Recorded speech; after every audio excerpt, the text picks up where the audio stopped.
Hello student, welcome to our YouTube channel commerce efficiency.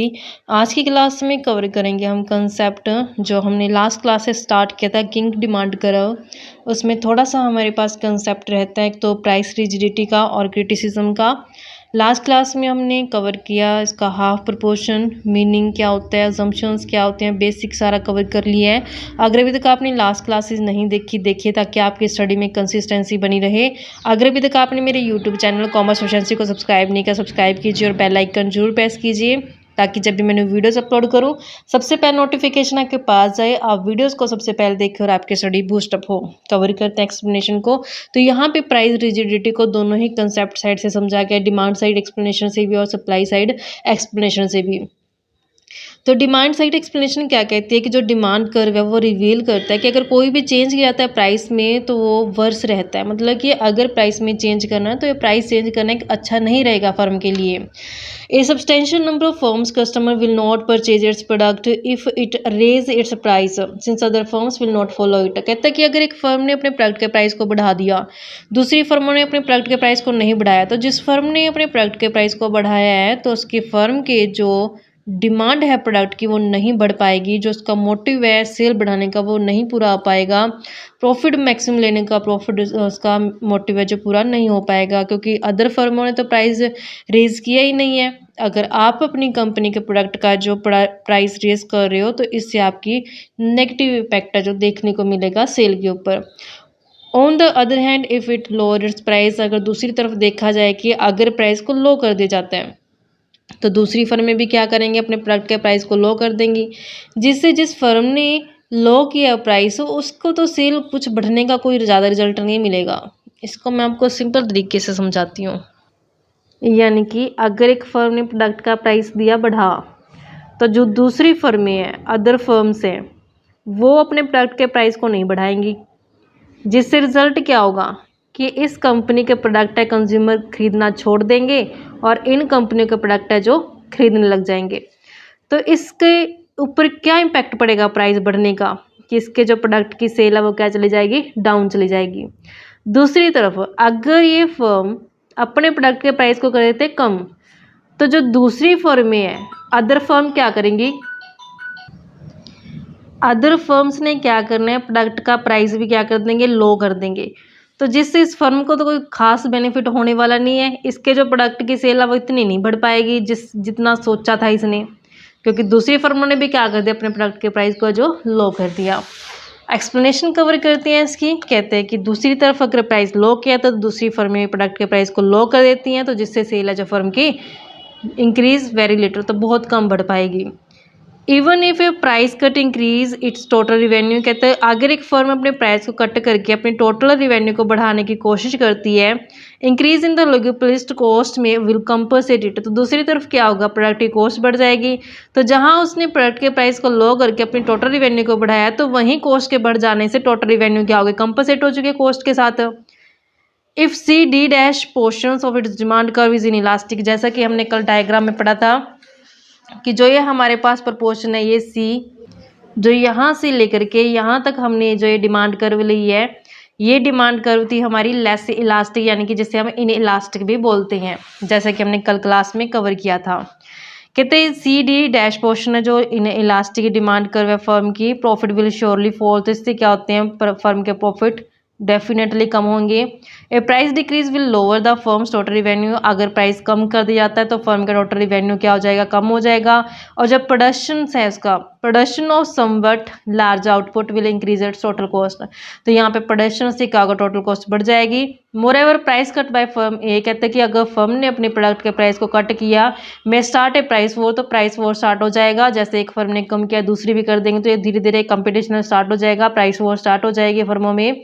So the amount sold by A firms may actually decline as rivals firm charge still lower price, तो यहाँ पे जो ए firm की जो product की cell होगी वो कम हो जाएगी, क्योंकि दूसरी फर्मों ने भी क्या किया, अपने प्रोडक्ट के प्राइस को लो कर दिया।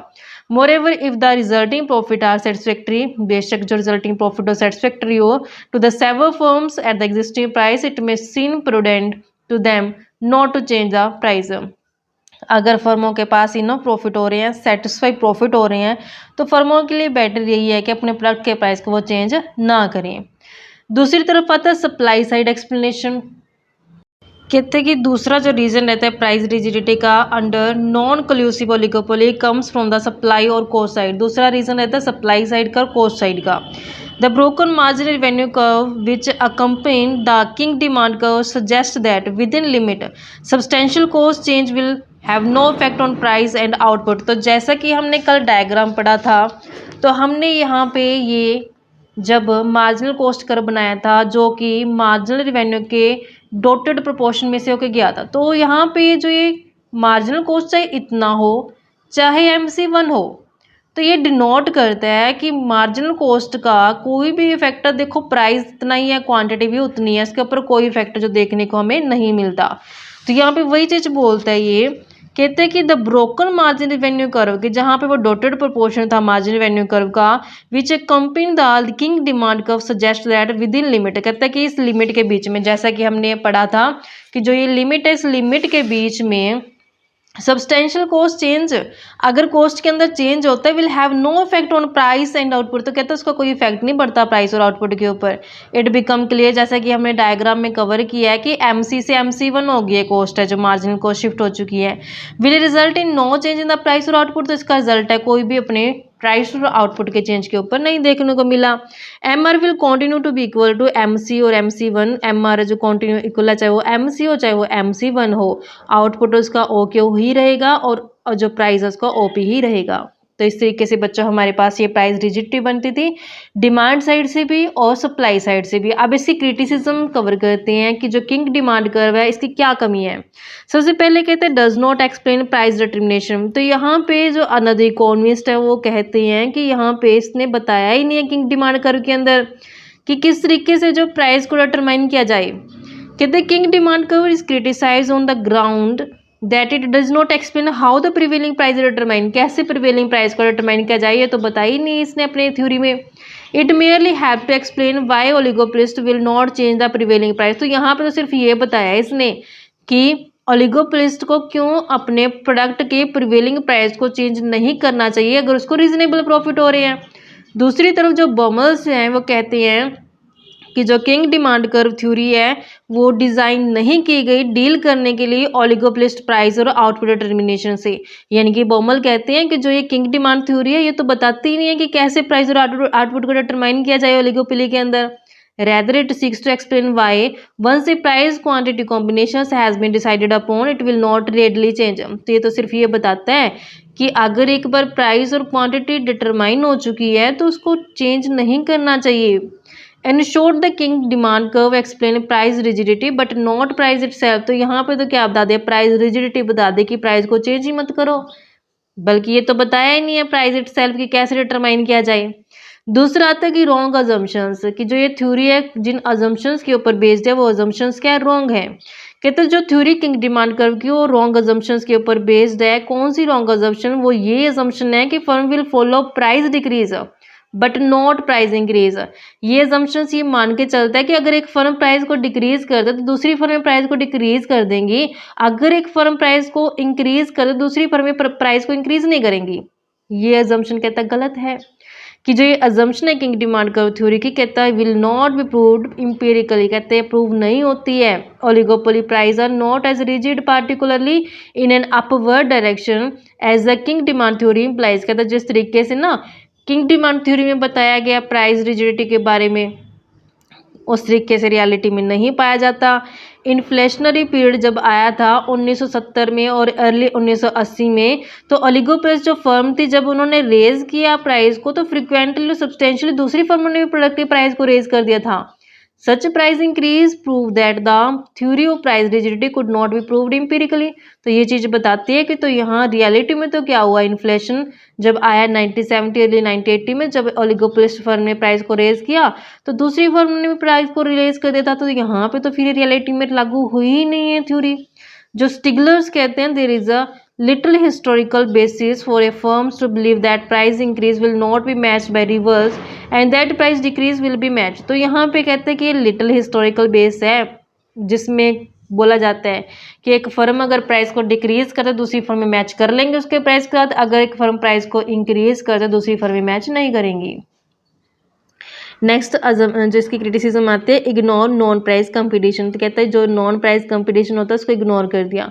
नॉन प्राइस कंपटीशन में क्या होता है कि प्राइस को छोड़ के जब एक फर्म compete करते हैं, नॉन प्राइस में क्या होता है कि जैसे कंज्यूमर को फ्री गिफ्ट दे दिया, टी स्पून दे दिए, ऐसे जब हम देखते हैं रियलिटी में पाया जाता है कि एक के साथ कुछ छोटा सैशे फ्री दे देना, नॉन प्राइस कंपटीशन, ताकि फर्म अट्रैक्ट कर पाए कंज्यूमर को अपने प्रोडक्ट को बाय करने के लिए, अपनी सेल को इंक्रीज करने के लिए। तो कहता है जो ये नॉन प्राइस कंपटीशन इस चीज़ को अवॉइड किया गया है।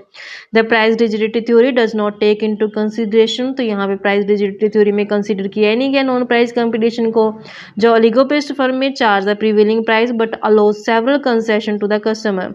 तो कहते हैं यहाँ पे जो ओलिगोपोलिस्ट फर्म है वो प्रीवेलिंग प्राइस को तो चार्ज कर लेती है, ठीक है, लेकिन वो अलो करते बहुत सारी छूट देती है कस्टमर को।